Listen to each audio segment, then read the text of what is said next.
नमस्ते दोस्तों, स्वागत है आपका परीक्षा स्टडी 24 यूट्यूब चैनल पर। दोस्तों, आज हम आपको डीएलएड प्रथम सेमेस्टर के विषय हिंदी का जो 2020 में पेपर हुआ था वह सॉल्व कराएंगे।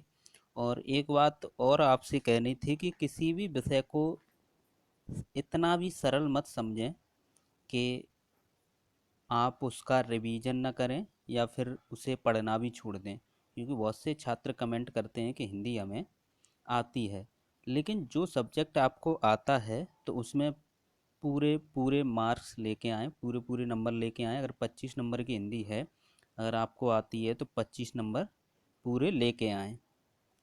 तो आपको इसके लिए उसे पढ़ना भी पड़ेगा। देखते हैं दोस्तों, समझते हैं। ये हिंदी का पेपर है, 1 घंटे का होता है और 25 नंबर का पेपर है। और इसमें आपको 18 प्रश्न करने होते हैं। कितने प्रश्न? 18 प्रश्न करने होते हैं 1 घंटे में। 25 नंबर का पेपर है और इसमें 12 नंबर लाना अनिवार्य होता है। जो 25 नंबर का पेपर है उसमें 12 नंबर लाना अनिवार्य होता है। नेक्स्ट देखते हैं दोस्तों, निर्देश पढ़ते हैं। निर्देश में क्या लिखा है? सभी प्रश्न अनिवार्य हैं। प्रत्येक प्रश्न के निर्धारित अंक प्रश्नों के सम्मुख दिए हैं। यानी जो 18 प्रश्न हैं तो आपको 18 भी करने हैं और कितने नंबर का प्रश्न है उसके सामने लिखा है। नेक्स्ट निर्देश देखते हैं। इस प्रश्न पत्र में 3 प्रकार के प्रश्न हैं, यानी बहुविकल्पीय, अतिलघुत्तरीय और लघुत्तरीय। लघुत्तरीय प्रश्न जो बहुविकल्पीय है, जिसे वस्तुनिष्ठ कहते हैं, प्रश्नों के सही विकल्प छांटकर अपनी उत्तर पुस्तिका में लिखने हैं। अति लघुत्तरीय प्रश्नों के उत्तर लगभग 30 शब्दों में और लघुत्तरीय प्रश्नों के उत्तर आपको 50 शब्दों में, लगभग 50 शब्दों में लिखने हैं। गिनने की कोई ज़रूरत नहीं। तो जब आप अपनी उत्तर पुस्तिका में लिखेंगे, और कैसे लिखेंगे, जब आप इसे पूरा पेपर देखेंगे तो समझ जाएंगे। इससे आपको यह आइडिया हो जाएगा कि हमें अपनी उत्तर पुस्तिका में किस प्रकार प्रश्न लिखने हैं। तो प्रश्न नंबर 1 देखते हैं। प्रश्न नंबर 1 यहाँ पर क्या है, देखते हैं दोस्तों। प्रश्न नंबर 1 यहाँ पर ये सही कर लेना। यहाँ पर होगा क वर्ग में आने वाले वर्ण हैं। किसमें? क वर्ग में आने वाले वर्ण हैं, कौन कौन से हैं देखते हैं दोस्तों। इसमें ये विकल्प नंबर 2 सही है। का, गा और घा। ये भी नहीं होगा क्योंकि इसमें चा और टा है। ये भी नहीं होगा, इसमें चा है और इसमें बा है। ये भी नहीं होगा। तो इस प्रकार आपका विकल्प नंबर 2 सही है, जो वस्तुनिष्ठ प्रश्न है इसका। देखते हैं उत्तर पुस्तिका में आपको किस प्रकार लिखना है। आपको बीच में लिखना है उत्तर 1 और लिखना है 2, जो विकल्प नंबर 2, का, गा और घा। तो इस प्रकार आपको अपनी उत्तर पुस्तिका में लिखना है। पेपर, इसलिए आप पेपर का रिवीजन करें। इससे आपको 2 फायदे हैं। एक तो आप जब पेपर देंगे तो उसमें आपको ये पता पड़ेगा कि आपको किस प्रकार अपनी उत्तर पुस्तिका में प्रश्न के उत्तर लिखने हैं, और ये दूसरा ये कि आपको यह भी पता पड़ेगा कि किस प्रकार से प्रश्न पूछे जाते हैं पेपर में। देखते हैं दोस्तों, प्रश्न नंबर 2 शुद्ध वर्तनी वाला शब्द है। तो इसमें जो कुमुदनी है वो 4 प्रकार से लिखी है, जिसमें आपका विकल्प नंबर 3 सही है। कुमुदनी को इस प्रकार लिखते हैं। नेक्स्ट देखते हैं दोस्तों, इसे देख लेते हैं। उत्तर पुस्तिका में आपको किस प्रकार लिखना है। अपनी उत्तर पुस्तिका में लिखना है उत्तर 2 और विकल्प नंबर 3 था। विकल्प नंबर भी लिखेंगे और जो विकल्प में लिखा है वो भी लिखेंगे। ये आप विशेषकर ध्यान रखें। कुमुदनी। नेक्स्ट देखते हैं दोस्तों, प्रश्न नंबर 3। जो आपका प्रश्न नंबर 3 है, तो यहाँ पर प्रश्न नंबर 3, प्रश्न नंबर 3 देखते हैं। प्रश्न नंबर 3 में क्या है? बा का उच्चारण स्थल, यानी बा का उच्चारण स्थान बताना है। जो बा का उच्चारण स्थान क्या है? ओष्ठ है। क्या है? ओष्ठ। तो इस प्रकार आपका जो 3 का विकल्प नंबर 4 सही है। लेकिन आपको अपनी उत्तर पुस्तिका में किस प्रकार लिखना है यह भी साथ ही साथ देखते रहें, और इससे क्या होगा आपको ध्यान रहेगा कि हमें किस प्रकार अपनी उत्तर पुस्तिका में उत्तर देना है। तो आपको लिखना है उत्तर नंबर 3 और विकल्प नंबर 4 क्या था? ओष्ठ। नेक्स्ट देखते हैं दोस्तों, जो आपका प्रश्न नंबर 4 है, कृतज्ञ का विलोम शब्द बताना है। जो कृतज्ञ है उसका आपको विलोम शब्द बताना है। कृतज्ञ का विलोम शब्द होता है कृत्य धन।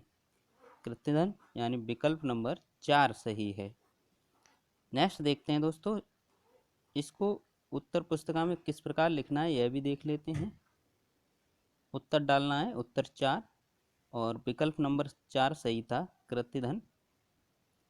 नेक्स्ट देखते हैं दोस्तों, विकल्प नंबर यानी जो प्रश्न नंबर 5 वस्तुनिष्ठ प्रश्न है। जो पहले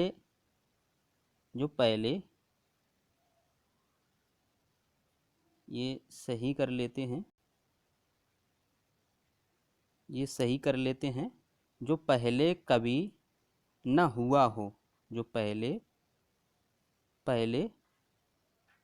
कभी न हुआ हो, जो पहले कभी न हुआ हो उसे क्या कहते हैं? अभूतपूर्व। जो पहले कभी न हुआ हो उसे कहते हैं अभूतपूर्व। नेक्स्ट देखते हैं दोस्तों, जो आपका 5 नंबर प्रश्न था उसका विकल्प नंबर 2 सही है। क्या है? 2 सही है। तो आपको क्या लिखना है? उत्तर पुस्तिका में उत्तर डालना है 5 और लिखना है अभूतपूर्व। तो इस प्रकार आपने देखा।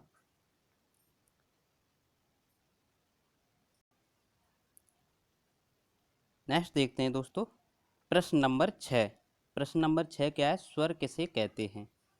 और सोदाहरण यानी उदाहरण भी देना है।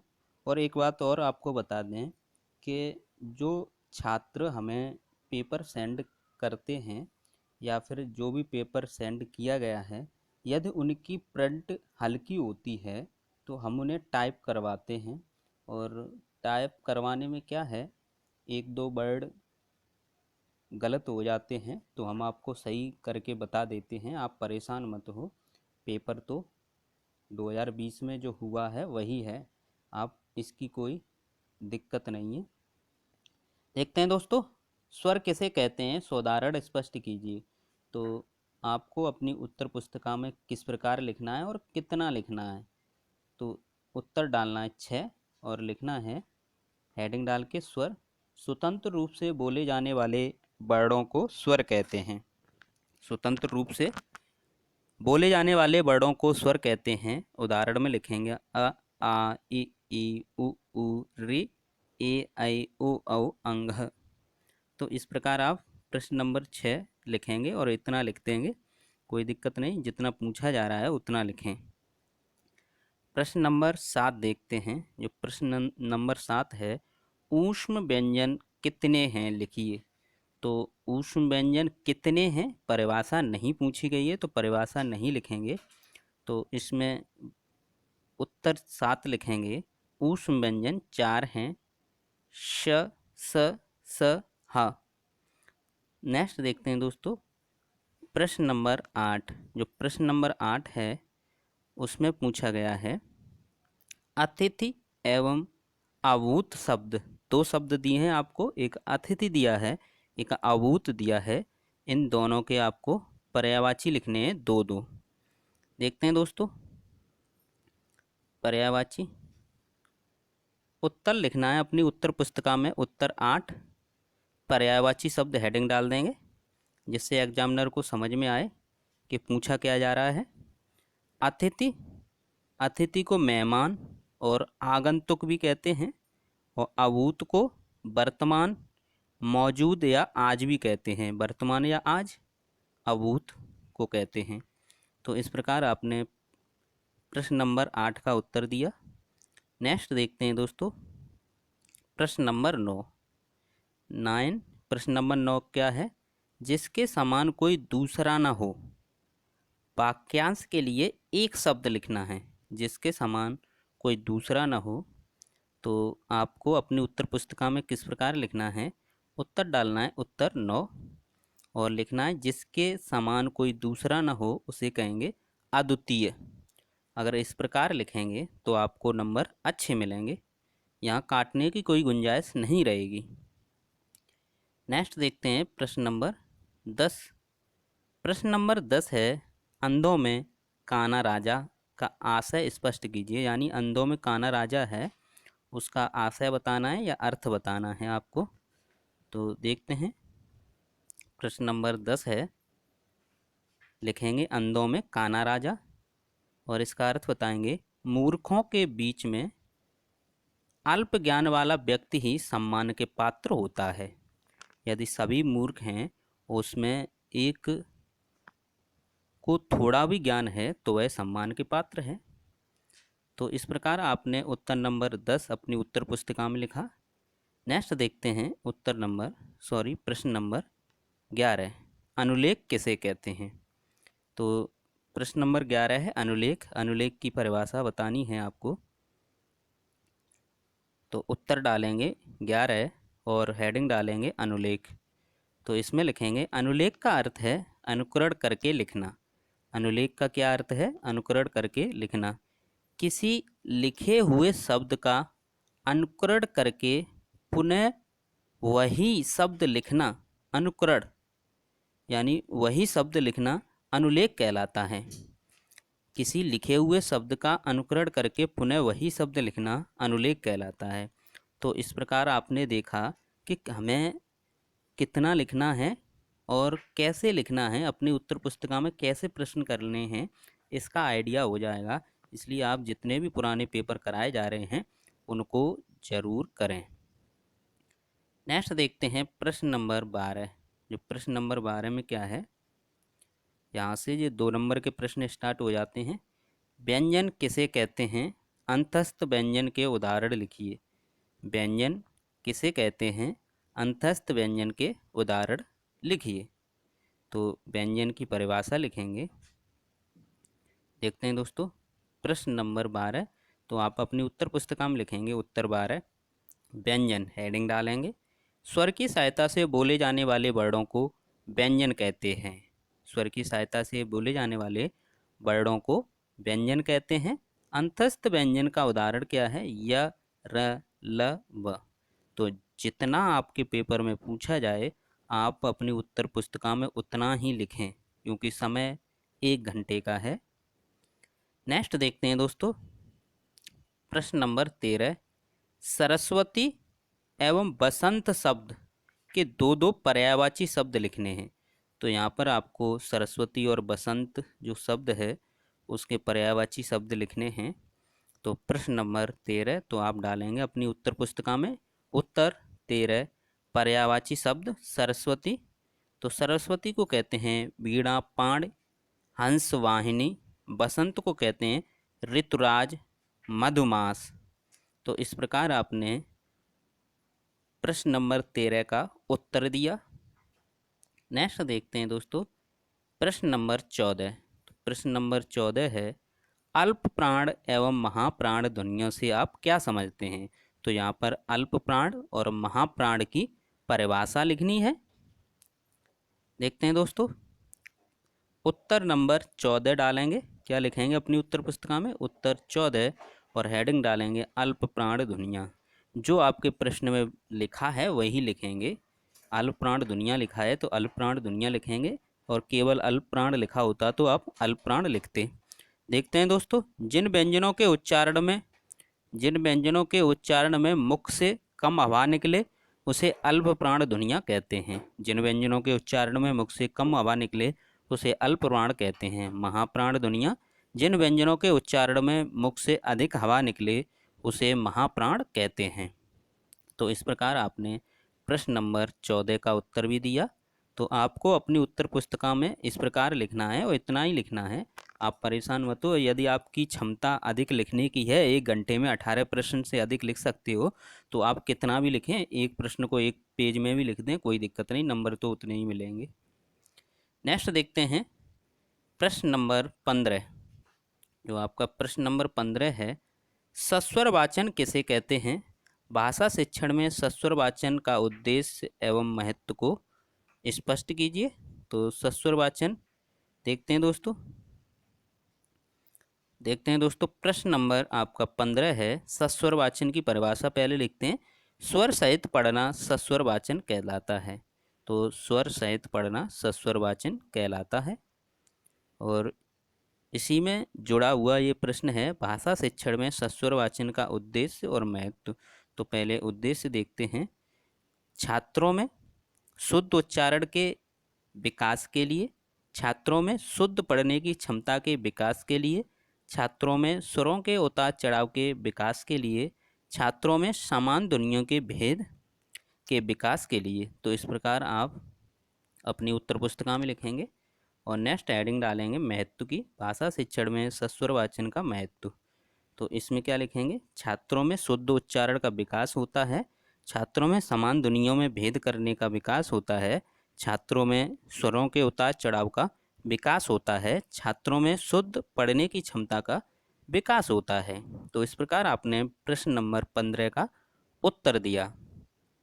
तो जो पूछा जा रहा है पॉइंट टू पॉइंट हम वही लिख रहे हैं।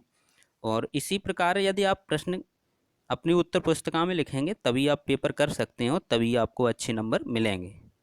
नेक्स्ट देखते हैं दोस्तों प्रश्न नंबर आपका 16।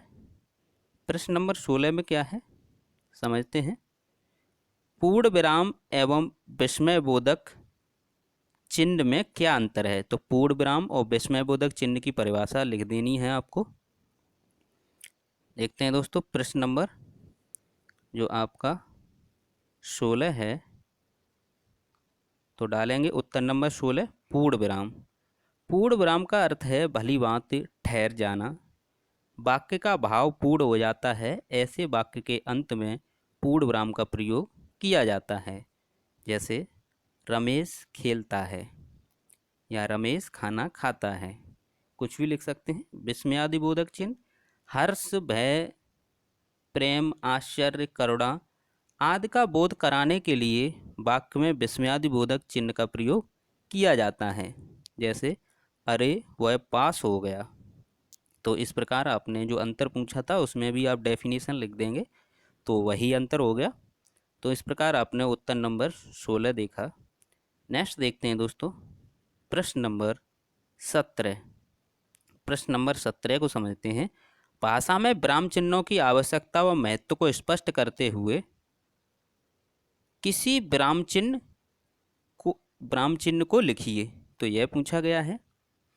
तो किसी विराम चिन्ह को लिखना मतलब एक कोई विराम चिन्ह की परिभाषा दे देंगे। तो देखते हैं दोस्तों, उत्तर डालेंगे 17 और लिखेंगे पूर्ण विराम चिन्ह या फिर पूर्ण विराम। इसकी ये कोई भी आप लिख सकते हैं, उसमें ये पूछा गया था किसी भी विराम चिन्ह की को समझाइए या लिखिए। तो वाक्य का भाव पूर्ण हो जाता है, ऐसे वाक्यों के अंत में पूर्ण विराम का प्रयोग किया जाता है। जैसे मोहित खाना खाता है, तो ये तो लिख दिया, किसी विराम चिन्ह को लिखिए। और ये है जो प्रश्न था, भाषा में विराम चिन्हों की आवश्यकता और महत्व। तो देखते हैं दोस्तों आवश्यकता क्या है। भाषा की शुद्धता के लिए, भावों तथा विचारों को स्पष्ट करने के लिए, वाक्य का अर्थ स्पष्ट करने के लिए, वाक्य में स्वरों के उतार चढ़ाव के लिए। तो ये आवश्यकता थी और महत्व में लिख देंगे, क्योंकि 2 नंबर का प्रश्न है उतना ही लिखेंगे। वाक्य का अर्थ स्पष्ट होता है और भाषा शुद्ध होती है। और भी आपको लिखना है तो लिख सकते हैं, लेकिन आप इतना भी लिख देंगे तो कोई दिक्कत नहीं, क्योंकि आपने एक डेफिनेशन दी, उसके बाद आपने ये लिखा आवश्यकता और ये महत्व लिखा, तो इतना काफ़ी है। नेक्स्ट जो प्रश्न है, अंतिम प्रश्न था जो आपका, छत्र क्या किससे मिलकर बने होते हैं, ये बताना था आपको। देखते हैं दोस्तों जो आपका 18 नंबर प्रश्न है, संयुक्ताक्षर, छत्र एवं ज्ञा किन किन वर्णों से मिलकर बने हैं, तो ये आपको बताना है। तो यहाँ पर जो अंतिम प्रश्न है आपका, उत्तर 18 छ, यानी का और शा से मिलकर बना होता है। त्र, ता और रा, ज्ञा और जा और ड़ा से मिलकर बना होता है। तो इस प्रकार आपने हिंदी का प्रश्न, जो प्रश्न पत्र था या पेपर था, वो आपने पूरा हल किया और ये भी समझा कि आपको अपनी उत्तर पुस्तिका में किस प्रकार लिखना है। जब आपको पहले से पता होगा तो 1 घंटे में आप पेपर हल कर सकते हैं, अच्छे नंबर भी ला सकते हैं। हमारी कोशिश यह रहती है कि प्रत्येक विषय का सिलेबस 10 से 12 वीडियो में कंप्लीट करा दिया जाए, और हमने कराया भी है।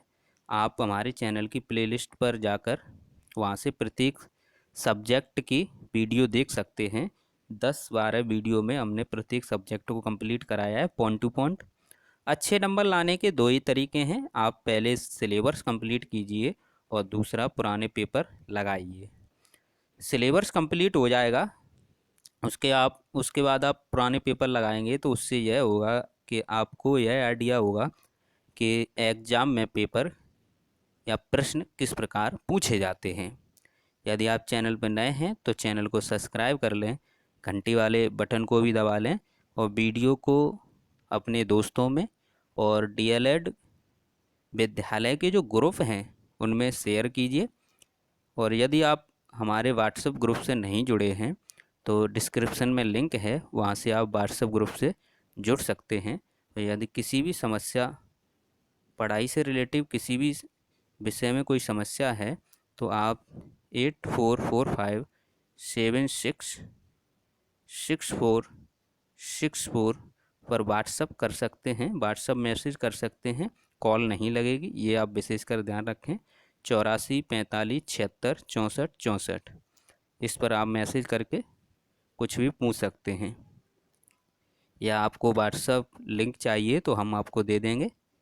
इससे भी मैसेज करेंगे तो हम आपको लिंक प्रोवाइड करा देंगे। थैंक यू दोस्तों।